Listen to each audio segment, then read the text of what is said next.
परम पूज्य संत शिरोमणि आचार्य श्री 108 विद्यासागर जी महाराज के परम प्रभावक शिष्य अरहम योग प्रणेता परम पूज्य मुनिश्री 108 प्रणम्य सागर जी महाराज एवं परम पूज्य मुनिश्री 108 चंद्र सागर जी महाराज के मंगल आशीष से अरहम जीव दया भारत संस्कारित और मजबूत जैन समाज के निर्माण हेतु आर्थिक रूप से असमर्थ एवं कठिन परिस्थितियों का सामना कर रहे परिवारों के लिए कर रहा है अद्वितीय सेवा कार्य। आप सभी साधर्मी बंधुओं से अनुरोध है कि आप भी गौग्रास औषधि निधि कोष, बेटा बेटी शिक्षा निधि कोष, बेटा बेटी चिकित्सा निधि कोष, व्रती ब्रह्मचारी भैया दीदी निधि कोष, अपना आहार योजना और रोजी रोटी निधि कोष में 2500 रूपए प्रति माह या 1000 रूपए प्रति माह के साथ जुड़कर जीव दया और साधर्मी सेवा के इस पुनीत कार्य में अवश्य सहयोग करें। दान राशि नीचे दिए गए बैंक डिटेल्स में भेजकर रसीद के लिए 9717857614 पर अवश्य सूचित करें। अकाउंट नेम ओम अरहम सोशल वेलफेयर फाउंडेशन। संपर्क सूत्र 9717857614, 8586984787, 9810843757,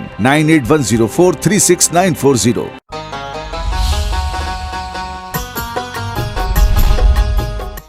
इस कार्यक्रम के पुण्यार्जक हैं प्रणम्य वाणी देवदूत। प्रणम्य गुरु की वाणी पहुँचे घर घर, सम्यक ज्ञान प्रभावना होवे घर घर। सभी प्रणम्य वाणी देवदूत के पुण्य की बहुत बहुत अनुमोदना। मात्र 12,000 रूपए वार्षिक सहयोग राशि प्रदान कर प्रणम्य वाणी देवदूत बने। अधिक जानकारी के लिए संपर्क करें।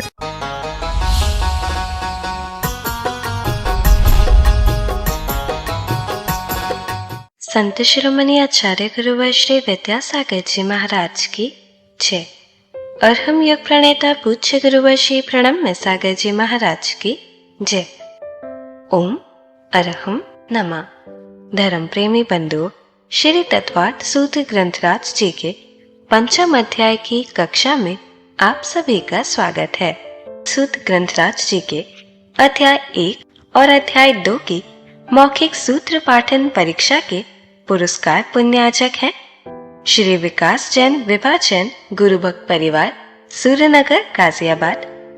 आपके पुण्य की बहुत बहुत अनुमोदना। यदि आप भी अपने में अनूठी इस परीक्षा के पुरस्कारों के पुण्यार्जक बनकर अतिशय पुण्य प्राप्त करना चाहते हैं तो हमें संपर्क कीजिए टीम अरहम 9810436940 पर। चलिए हर घर के गुरुकुल में मुनिश्री के सपने को साकार करते हैं। आज हम अध्याय 3 और 4 के सूत्रों का पाठन करेंगे। मोक्ष मार्गस्य नेतारं भेत्तारं कर्म भूव्रतां ज्ञातारं विश्वतत्त्वानां वन्दे तद्गुणलब्धये। रत्न शर्करा बालुका पंक धूम तमो महातमः प्रभा भूमयो घनाम्बु वाताकाश प्रतिष्ठाः सप्ताधोधः तासु 30 पंचविंशति पंचदश दस्त्रि पंचोनैक नरक शत सहस्राणि पंचचैव यथाक्रमम् नारका नित्या शुभतरलेश्या परिणाम देह वेदना विक्रियाः परस्परोदीरित दुःखाः संक्लिष्टासुरोदीरित दुःखाश्च प्राक् चतुर्थ्याः तेष्वेक्त्रि सप्तदश सप्तदश द्वाविंशति त्रयस्त्रिंशत् सागरोपमा सत्त्वानां परा स्थितिः जम्बूद्वीप लवणोदादयः शुभ नामानो द्वीप समुद्राः द्विर्द्विर्विष्कम्बाः पूर्व पूर्व परिक्षेपिणो वलयाकृतयः तन्मध्ये मेरूनाभिर्वृत्तो योजन शतसहस्र विष्कम्भो जम्बूद्वीपः भरत हैमवत हरिविदेह रम्यक हैरण्यवतैरावत वर्षाः क्षेत्राणि तद्विभाजिनः पूर्वापरायता हिमवन् महाहिमवन् निषद नील रुक्मी शिखरिणो वर्षधर पर्वताः हेमार्जुन तपनीय वैडूर्य रजत हेममयाः मणिविचित्र पार्श्वा उपरि मूले च तुल्य विस्ताराः पद्म महापद्म तिगिंच केशरी महापुंडरीक पुंडरीका हृदास्तेषामुपरि प्रथमो योजन सहस्रायामस्तदर्ध विष्कम्भो हृदः 10 योजनावगाः तन्मध्ये योजनं पुष्करम् तद्द्विगुण द्विगुणाः हृदाः पुष्कराणि च तन्निवासिन्यो दिव्यः श्रीहरि धृतिकीर्ति बुद्धि लक्ष्म्यः पल्योपमस्थितयः ससामानिक परिषत्काः गंगा सिंधु रोहित रोहिताश्या हरिद्धरी कांता सीता सीतोदा नारी नरकांता सुवर्ण रूप्यकूला रक्ता रक्तोदाह सरितस्तन्मध्यगाः द्वयोर्द्वयोः पूर्वाः पूर्वगाः शेषास्त्वपरगाः चतुर्दश नदी सहस्र परिवृता गंगा सिन्धुवादयो नद्यः भरतः षड्विंशति पंचयोजन शत विस्तारः षट् चैकोनविंशति भागा योजनस्य तद्विगुण द्विगुण विस्ताराः वर्षधर वर्षा विदेहान्ताः उत्तरा दक्षिण तुल्याः भरतैरावतयोर्वृद्धिराशौ षट् समयाभ्यामुत्सर्पिण्यवसर्पणीभ्याम् ताभ्यामपरा भूमयोऽवस्थिताः एक द्वित्रिपल्योपम स्थितयो हैमवतक हारिवर्षक दैव कुर्वकाः तथोत्तराः विदेहेषु संख्ये कालाः भरतस्य विस्कम्भो जम्बूद्वीपस्य 90 शतभागः द्विर्धात्की खण्डे पुष्करार्धे च प्राङ्मानुषोत्तरान् मनुष्याः आर्या म्लेच्छाश्च भरतैरावत विदेहाः कर्मभूम्योऽन्यत्र देवकुरुत्तर कुरुभ्यः नृस्थिति परावरे त्रिपल्योपमान्तर मुहूर्ते तिर्यक योनिजानां च इति तत्त्वार्थसूत्रे तृतीयोऽध्यायः। देवाश्चतुर्निकायाः आदितस्त्रिषु पीतान्तलेश्याः दशाष्टपञ्चद्वादश विकल्पाः कल्पोपपन्नपर्यन्ताः इंद्रसामानिक त्रायस्त्रिंश पारिषदात्मरक्ष लोकपालानीक प्रकीर्णकाभियोग्य किलबिषिकाश्चैकशः त्रायस्त्रिंश लोकपाल वर्ज्याव्यंतर ज्योतिष्काः पूर्वयोर्द्विन्द्राः कायप्रविचारा आ ऐशानात् शेषाः स्पर्श रूप शब्द मनः प्रविचाराः परे प्रविचाराः भवनवासिनो शुरनाग विद्युत सुपर्णाग्नि वातस्तनितो दधि द्वीप दिक्कुमाराः व्यंतराः किन्नर किंपुरुष महोरग गंधर्व यक्ष राक्षस भूत पिशाचाः ज्योतिष्काः सूर्या चंद्रमसौ ग्रह नक्षत्र प्रकीर्णक तारकाश्च मेरु प्रदक्षिणा नित्यगतयो निरिलोके तत्कृतः काल विभागः बहिरवस्थिताः वैमानिकाः कल्पोपपन्नाः कल्पातीताश्च उपरि उपरि सौधर्मैशान सानत्कुमार माहेन्द्र ब्रह्म ब्रह्मोत्तर लांतव कापिष्ठ शुक्र महाशुक्र शतार सहस्रारेश्वानत प्राणतयो रारणा च्युतयोर नवसु ग्रैवेयकेषु विजय वैजयंत जयंता पराजितेषु सर्वार्थ सिद्धौ च स्थिति प्रभाव सुख दितिलेश्या विशुद्धीन्द्रियावधि विषयतोधिकाः गति शरीर परिग्रहावि मानतो हीनाः पीत पद्म शुक्ललेश्या द्वित्री शेषेषु प्राग्रैवेयकेभ्यः कल्पाः ब्रह्मलोकालया लौकान्तिकाः सारस्वतादित्यवन्नरुण गर्दतोय तुषिताव्या बाधारिष्टाश्च विजयादिषु द्विचरमाः औपपादिक मनुष्येभ्यः शेषास्तिर्यक योनयः स्थितिरसुर नागसुपर्ण द्वीप शेषाणां सागरोपम त्रिपल्योपमार्धहीन मिताः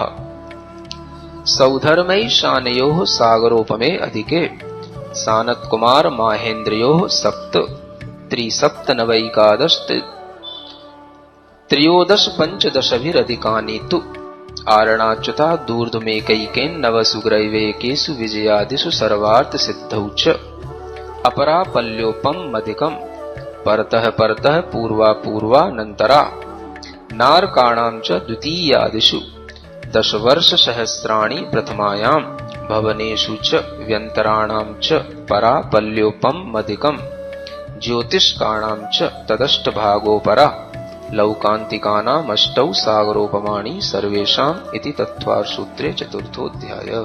सच में सूत्रों का शुद्ध उच्चारण करने से मन कितना शांत हो जाता है। आज की कक्षा की क्विक रिवीजन करने से पहले हम समझते हैं कि क्या 6 द्रव्यों संबंधी हमारे मन की सभी भ्रांतियां दूर हो रही हैं? आप इन्हें अपने मन तक रखकर समाधान प्राप्त नहीं कर पाएंगे। ऐसा न सोचें कि कोई दूसरा पूछ लेगा। ना ही अपने पर डाउट करें कि ये सवाल पूछने लायक है या नहीं। यदि आपने भी मन में डर या भ्रांति के कारण अपनी शंकाओं को सीमित कर रखा है तो तुरंत ही बड़े आसान तरीके से अपने सवाल को मुनिश्री तक पहुंचाएं। QR कोड स्कैन करें या विजिट करें go.arham.yoga/ttv शंका। ध्यान रखें, कोई भी सवाल छोटा या बड़ा नहीं होता। आपके सवाल से बहुत लोगों का ज्ञान बढ़ सकता है, तो निसंकोच होकर सवाल पूछिए। चलिए आज की क्विक रिवीजन की तरफ चलते हैं। सूत्र 29 में हमने जाना कि द्रव्य का लक्षण सत है। जैनाचार्य पदार्थ और द्रव्य की व्यवस्था को लक्षण से जानते हैं। ये कभी नष्ट नहीं होता। इसके माध्यम से हम द्रव्य या वस्तु को पहचानते हैं। वह वस्तु लक्ष्य कहलाती है। तत्वार्थ सूत्र के प्रथम अध्याय में हमने जाना था कि लक्षण अव्याप्ति, अतिव्याप्ति और असंभव दोषों से रहित होता है और किसी भी तर्क सिद्धांत से टूटा और बाधित नहीं होता। द्रव्य के सत लक्षण का मतलब है अस्तित्व बने रहना। द्रव्य अपना अस्तित्व हमेशा जैसा है वैसा ही बनाकर रखता है।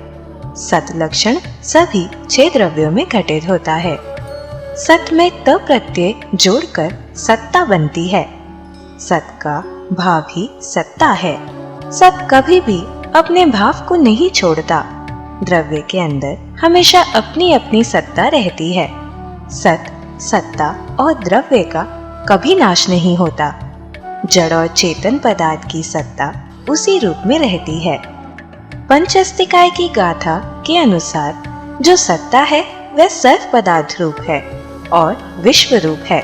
सत्ता के बिना कोई भी पर्याय नहीं रहती। हमने जाना कि सत्ता अनंत गुणों, अनंत पर्यायों में होकर के विश्व रूप हो जाती है। पर्याय विनाशक होती है और द्रव्य हमेशा रहने वाला। द्रव्य में सत्ता का नाम अस्ति गुण है, क्योंकि वस्तु विपरीत धर्मों के साथ रहती है। इसके साथ नास्ति गुण भी होता है। बिना नास्ति धर्म के अस्ति रूप भाव नहीं रहेगा। हमने जाना कि अस्तित्व को मानने वाला भी आस्तिक होता है, लेकिन लोग इसे अपने अपने तरीके से परिभाषित करते हैं। पतंजलि योग और सांख्य दर्शन के अनुसार हिंदू दर्शन आस्तिक है और जैन, बौद्ध और चारवाक दर्शन नास्तिक है। मुनिश्री को योगा सेंट्रल बोर्ड के कोर्स में जैन दर्शन नास्तिकवाद में देखकर आश्चर्य हुआ। ये उनकी अपनी परिभाषाएं हैं, पर सही नहीं है। वेदों को मानने वाले आस्तिक हैं और ना मानने वाले नास्तिक, ऐसा वर्षों से माना जा रहा है। परंतु यह विभाजन का तरीका व्यापक नहीं है। भगवान को सभी एक रूप में माने ऐसा जरूरी नहीं है। ये अपनी अपनी विचारधारा है। अगर हम वेदों को माने, भगवान को ब्रह्म रूप माने, सृष्टि का रचयिता संरक्षक माने, पूरे विश्व में फैला माने, तो हम आस्तिक हैं, अन्यथा नास्तिक। ऐसा लिखने वाले इतिहासकारों का ज्ञान अधूरा है। जैन दर्शन भगवान को सृष्टि के रचनाकार के रूप में नहीं स्वीकारता। यहाँ आदमी ही भगवान बनता है। वह एक ब्रह्म रूप नहीं होता। अनंत ब्रह्म भगवत सत्ता को प्राप्त हो जाते हैं। हमारे भगवान का रूप अलग है। अतः आस्तिक होना भगवान के मानने या ना मानने पर डिपेंड नहीं होना चाहिए। आस्तिक शब्द अस्ति से बना है। अस्ति के भाव को मानने वाला आस्तिक होता है। जब कोई व्यक्ति अस्ति को मान रहा है कि जीव आदि द्रव्य है, संसार और मोक्ष है, बंध और मुक्ति है, तो उसे आस्तिक मानना चाहिए। इन परिभाषाओं को अब बदलना चाहिए। हम भगवान को एक रूप नहीं मानते, कण कण में फैला नहीं मानते, लेकिन हर चेतना को भगवान के रूप में देखते हैं। इस दृष्टि से जैन दर्शन एक की अपेक्षा अनंत गुणे भगवान मान रहा है। फिर तो हम अनंत गुणे आस्तिक हो जाएंगे। मुनिश्री ने कहा कि आस्तिक और नास्तिक की परिभाषा व्यापक होनी चाहिए। संसार के अस्तित्व को स्वीकार करो। जरूरी नहीं अरिहंत और सिद्ध को मानो। बस यूनिवर्स में लिविंग बीइंग और नॉन लिविंग बीइंग की परिभाषा को मानो। यह एक व्यापक दृष्टिकोण है जिसको सभी धर्म, संप्रदाय, देश और विदेश मान सकते हैं। अब हम अध्याय 5 में सर्वज्ञ देव द्वारा बताए गए जैन कॉस्मोलॉजी का अध्ययन करेंगे, जिससे हमारी ब्रह्मांड की रचना संबंधी कॉन्सेप्ट्स क्लियर हो जाएंगे और हमारे मोक्ष मार्ग को और भी सुदृढ़ बनाएंगे। मोक्षमार्गस्य नेतारं भेत्तारं कर्मभूरतां ज्ञातारं विश्वतत्त्वानां वन्दे तद्गुणलब्धये। देवादिदेव आदिम तीर्थंकर श्री ऋषभनाथ भगवान की, वर्तमान शासन नायक श्री वर्धमान महावीर भगवान की, परम पूज्य आचार्य गुरुवर श्री विद्यासागर जी महाराज की। तो जब हम शुरुआत करते हैं किसी चीज़ की, कहीं से कुछ पढ़ने की, देखने की, भारतीय दर्शनों की, तो सबसे पहले ही एक कॉन्फ्लिक्ट टाइप का डिवाइडेशन शुरू हो जाता है ना। आस्तिक में सांख्य मत रख दिया, ये कर दिया, नास्तिक में जैन दर्शन, बौद्ध दर्शन। तो ये सब जो विभाजन है ये सब अपने तरीके का है। ये कोई भी जो है अच्छे लोगों ने निष्पक्ष होकर के किसी भी तरीके का ये विभाजन नहीं किया है ना। समझना चाहिए ये कितनी अच्छी चीज़ है। हमें भगवान से जोड़ना ही क्यों आस्तिक नास्तिक को, हमें वस्तु व्यवस्था से जोड़ना है। जो पदार्थ व्यवस्था है, जो यूनिवर्स के अंदर जिस तरीके का हमें रूप साइंस देख रहा है वैसा ही हम देख रहे हैं, और जो चीज़ें हमें बिल्कुल प्रत्यक्ष समझ में आ रही हैं, पदार्थ जो पौद्गलिक हैं वो अलग समझ में आ रहे हैं, जो चेतन है अलग समझ में आ रहे हैं, इसे कोई नकार भी नहीं सकता। हमें इसी फिलॉसफी को अगर सामने रखेंगे तो ये कहलाएगा एक व्यापक दृष्टिकोण, सर्वहितकारी। द्रव्य सत है, साइंस भी मान रहा है। कोई भी मास होता है उसकी एनर्जी होती है, वो एनर्जी और मास के बीच में एक रिलेशन होता है, और उसकी एनर्जी कभी भी ना तो पूर्ण रूप से डिस्ट्रॉय होती है ना कभी पूरी नई कोई जनरेट हो जाती है, वो सिर्फ अपनी फॉर्म बदलती है। बस law of conservation of energy, Einstein's का जो रूल है ये बिल्कुल जो है निकट है इस जैन दर्शन के इस सत्य के साथ में। द्रव्य का लक्षण क्या है? तो सत्य है। इसी को एब्सोल्यूट ट्रुथ कहते हैं। ये वह ट्रुथ है कि जिसको कि कोई पूरे विश्व को देखने वाला, जानने वाला कोई होगा, वही उसको देख पाएगा, जान पाएगा, वही बता पाएगा। तो केवल हम ईश्वर, ब्रह्मा या भगवान के कॉन्टेक्स्ट में अगर हम आस्तिक और नास्तिक की व्याख्याएं करते हैं तो ये व्याख्याएं अव्यापक हैं, अधूरी हैं। इन्हें हमें बदलना चाहिए। और पढ़े लिखे लोगों को इस विषय में आजकल तो सब कुछ सिस्टम भी हैं, थोड़े कमेंट्स भी अपने अपने अपने साधनों के थ्रू अपनी अपनी अप्रोच जहाँ तक है लोगों की वहाँ तक पहुँचानी चाहिए। ये कोई अपोज नहीं है, ये एक अपील है। समझ आ रहा है ना?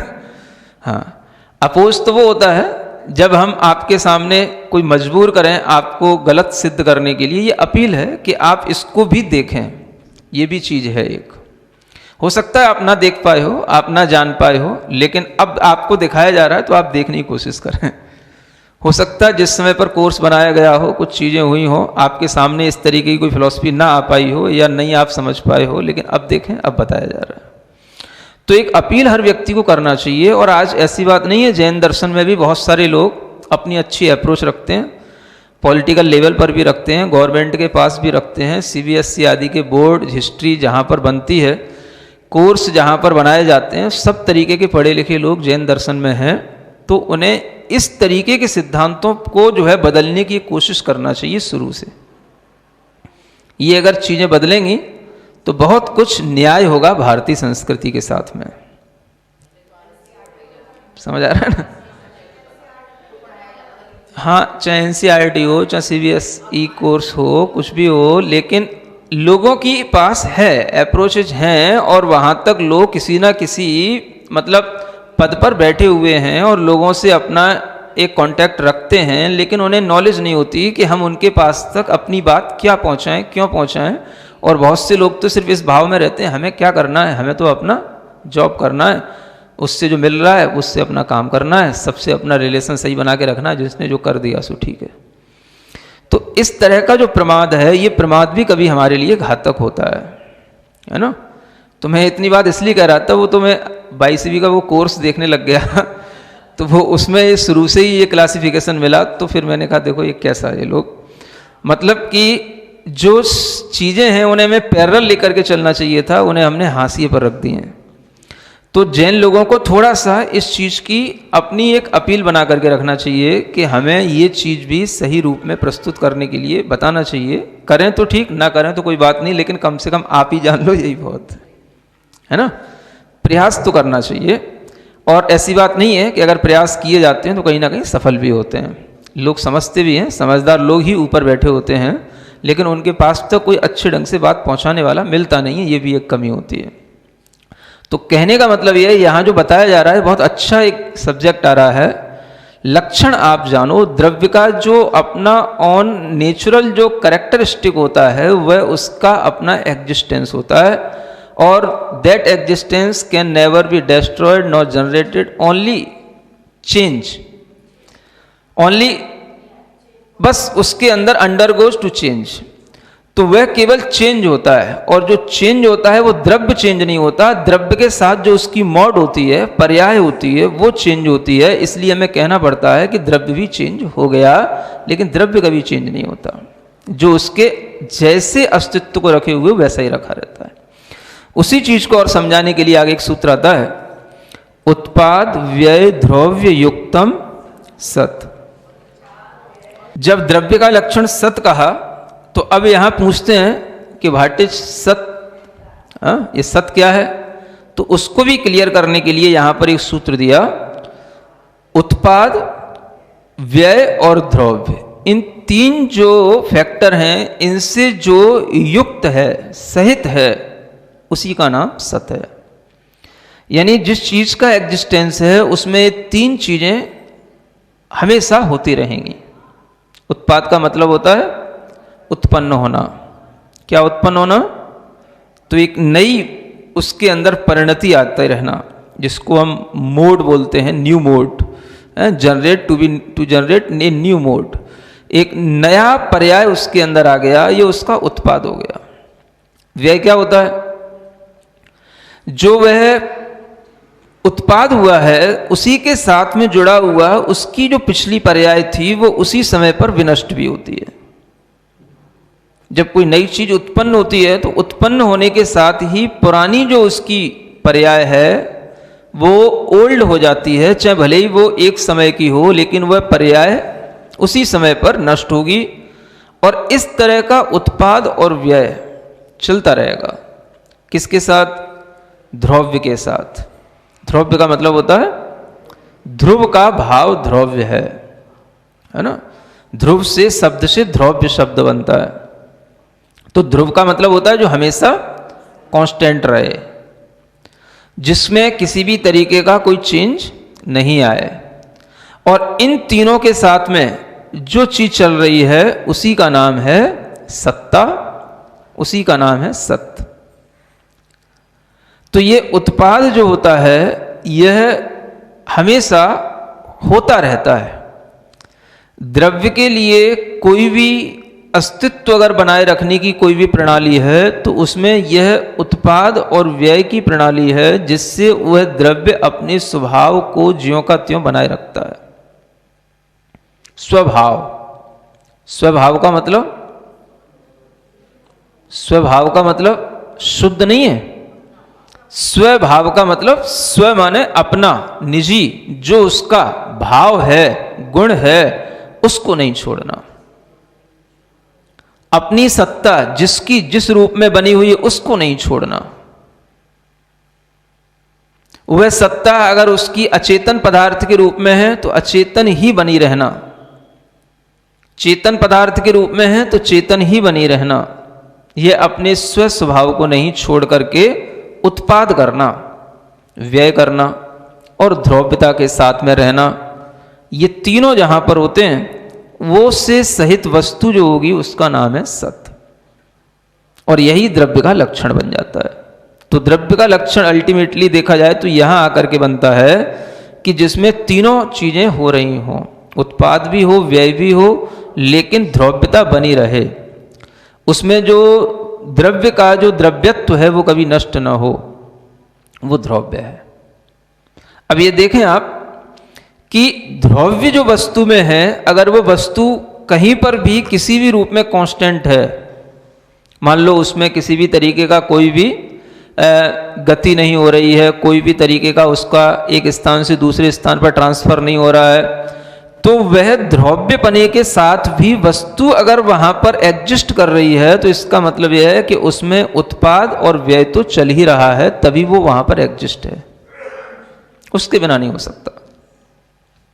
चाहे अशुद्ध हो चाहे शुद्ध हो, चाहे जीव हो चाहे पुद्गल हो, चाहे मूर्तिक हो चाहे अमूर्तिक हो, किसी भी तरीके की वस्तु होगी उसमें तीनों फॉर्म हमेशा चलती रहेंगी। आप पूछते हैं कई बार ये उत्पाद और व्यय और ये द्रव्य सिद्धों में कैसे होते हैं, पूछते हैं कई लोग। हाँ, अब आप देखें कैसे होते हैं। सत को ध्यान में रखो, सत माने एग्जिस्ट कर रहे हैं, है ना। अब वो सिद्ध है, आत्मा है, चेतना है, चेतना नष्ट नहीं हुई, चेतना तो है। जब यहां पर थी तो वो गति से गत्यांतर होकर के माइग्रेट करती थी, अब वो जो है एक जगह पर कांस्टेंट हो गई। अब क्या हो गया, अब जो है वो चेतना है अगर तो सत है, और सत है तो उसमें चल रहा है, क्या चल रहा है, उत्पाद चल रहा है, व्यय चल रहा है, द्रव्य रूप में वो उसकी सत्ता वहां की वहीं बनी हुई है। अब आप पूछते हो फिर भी कैसे होता है, उसमें उत्पाद क्या होता है, व्यय क्या होता है।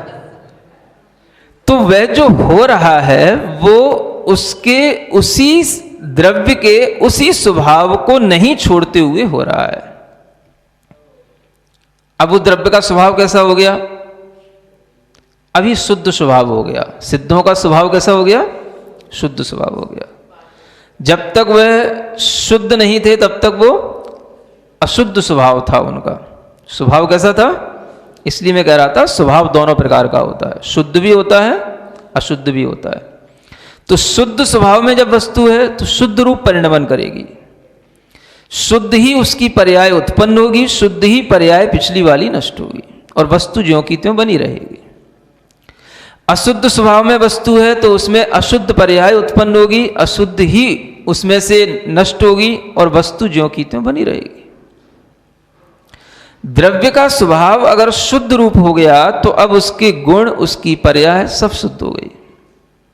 अब आप देखें वह अपने ही शुद्ध गुणों में शुद्ध पर्यायों के साथ में प्रति समय उत्पाद भी कर रहे हैं और व्यय भी कर रहे हैं। मतलब कि अगर आप देखें कि ये उत्पाद और व्यय किसमें होता है, तो पर्याय में होता है। पर्याय किसकी होती है, तो गुण की होती है। मतलब गुण कितने होते हैं, तो अनंत होते हैं। सुन रहे हो, देखो कैलकुलेशन कैसे लगाई जाती है। तो अगर उसमें हम देखें कि एट एनी इंस्टेंट, जिसे हम एक क्षण कहते हैं, एक समय जिसको हम बोल रहे हैं, अगर हम उस क्षण किसी भी क्षण देखें तो उसमें अनंत पर्यायें उत्पन्न हो रही हैं। कितनी, एक द्रव्य में कितनी पर्याय उत्पन्न हो रही, क्यों हो रही, क्योंकि उसमें अनंत गुण हैं। कितने गुण हैं, और हर गुण की अपनी पर्याय है। तो एक द्रव्य एक समय पर अनंत पर्यायों को उत्पन्न कर रहा है और अनंत पर्यायों को छोड़ रहा है, और द्रव्य ज्यों का त्यों बना रह रहा है। सुन रहे, इसको बोलते हैं शुद्ध द्रव्य का उत्पाद व्यय कहां जाएगा, उसी में होगा। उन्मज्जन्ति निमज्जन्ति जले कल्लोलवत यथा, जैसे कि जल में लहरें उत्पन्न होती हैं, नष्ट होती हैं। नदी है, समुद्र है, जल में तरंगें आती हैं, कहां से आती हैं, उसी में से आती हैं। कहां चली जाती हैं, उसी में विलीन हो जाती हैं, जाएंगी कहां, उसी में उत्पन्न होती हैं, उसी में नष्ट होती हैं। तो जल में जिस तरीके से तरंगें उत्पन्न होकर के नष्ट होती हैं, होती रहती हैं, और जल ज्यों का त्यों बना रहता है, समुद्र जैसा का तैसा बना रहता है।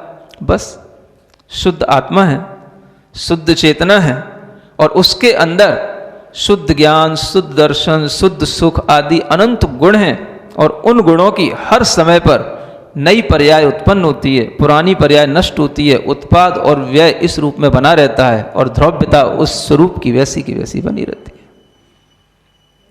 इसमें हमें भ्रांति क्यों पैदा होती है, शायद इसलिए कि हम उत्पाद व्यय द्रव्य का लक्षण समझ नहीं पाते।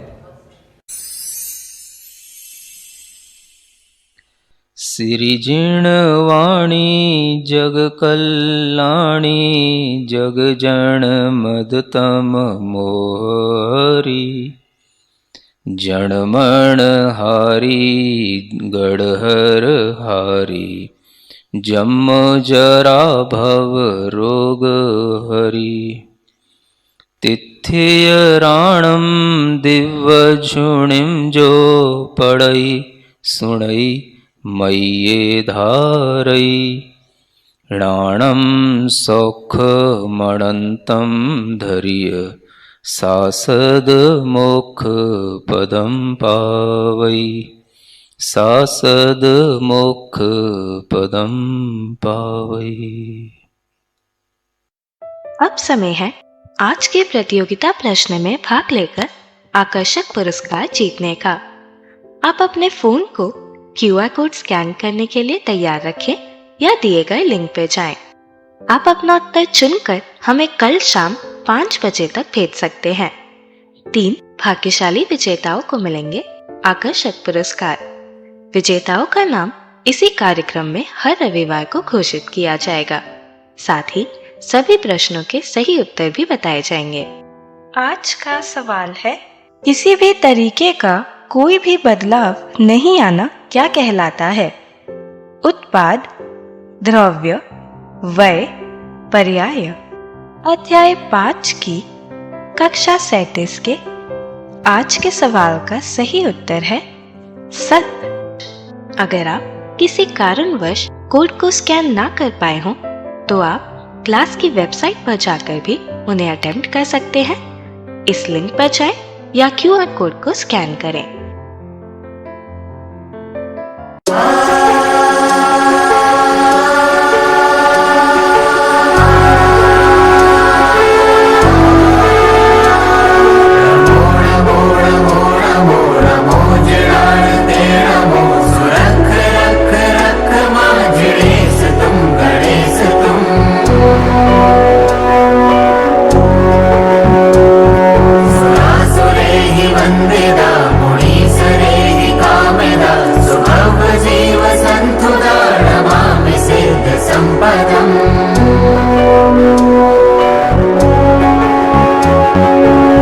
जिन है वो जिन दे सुख मुझे देते, जब जब ध्याऊं उन्हें दुख हर लेते। उनकी कृपा का पार नहीं पाया, जिन वर तेरी शरण जो भी चले सुख पाए। है पवित्र नाता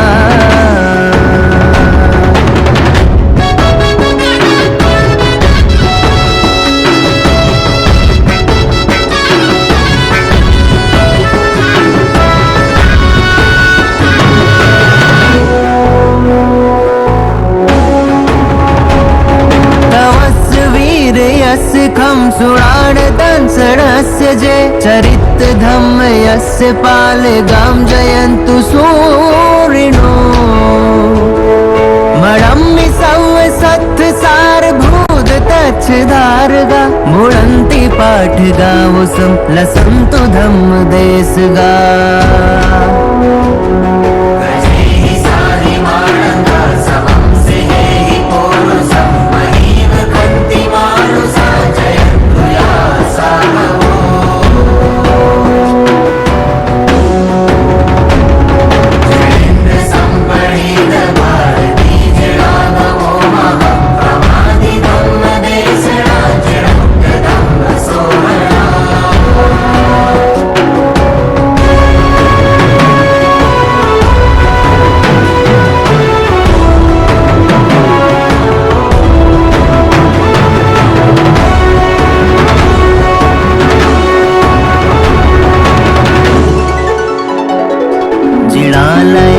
किट्टिमा जयन्तु ते जिळिन्द बिम्ब भासुरा महीतले जयन्तु ते।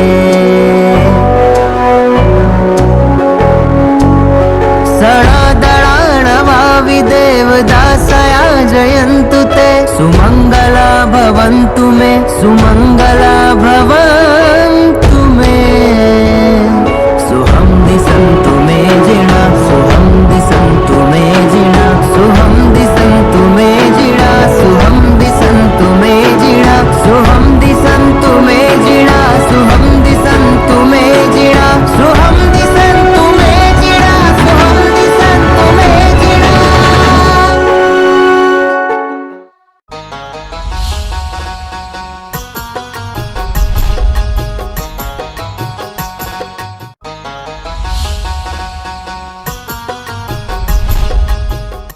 इस कार्यक्रम के पुण्यार जग थे प्रणम्य वाणी देवदूत, प्रणम्य गुरु की वाणी पहुंचे घर घर, सम्यक ज्ञान प्रभाव न होवे घर घर। सभी प्रणम्य वाणी देवदूत के पुण्य की बहुत बहुत अनुमोदना। मात्र 12,000 रुपए वार्षिक सहयोग राशि प्रदान कर प्रणम्य वाणी देवदूत बने। अधिक जानकारी के लिए संपर्क करें। परम पूज्य संत शिरोमणि आचार्य श्री 108 विद्यासागर जी महाराज के परम प्रभावक शिष्य अरहम योग प्रणेता परम पूज्य मुनिश्री 108 प्रणम्य सागर जी महाराज एवं परम पूज्य मुनिश्री 108 चंद्र सागर जी महाराज के मंगल आशीष से अरहम जीव दया भारत संस्कारित और मजबूत जैन समाज के निर्माण हेतु आर्थिक रूप से असमर्थ एवं कठिन परिस्थितियों का सामना कर रहे परिवारों के लिए कर रहा है अद्वितीय सेवा कार्य। आप सभी साधर्मी बंधुओं से अनुरोध है कि आप भी गौ ग्रास औषधि निधि कोष, बेटा बेटी शिक्षा निधि कोष, बेटा बेटी चिकित्सा निधि कोष, व्रती ब्रह्मचारी भैया दीदी निधि कोष, अपना आहार योजना और रोजी रोटी निधि कोष में 2500 रुपए प्रति माह या 1000 रुपए प्रति माह के साथ जुड़कर जीव दया और साधर्मी सेवा के इस पुनीत कार्य में अवश्य सहयोग करें। दान राशि नीचे दिए गए बैंक डिटेल्स में भेजकर रसीद के लिए 9717857614 पर अवश्य सूचित करें। अकाउंट नेम ओम अरहम सोशल वेलफेयर फाउंडेशन। संपर्क सूत्र 9717857614, 8586984787, 9810843757, 98104369।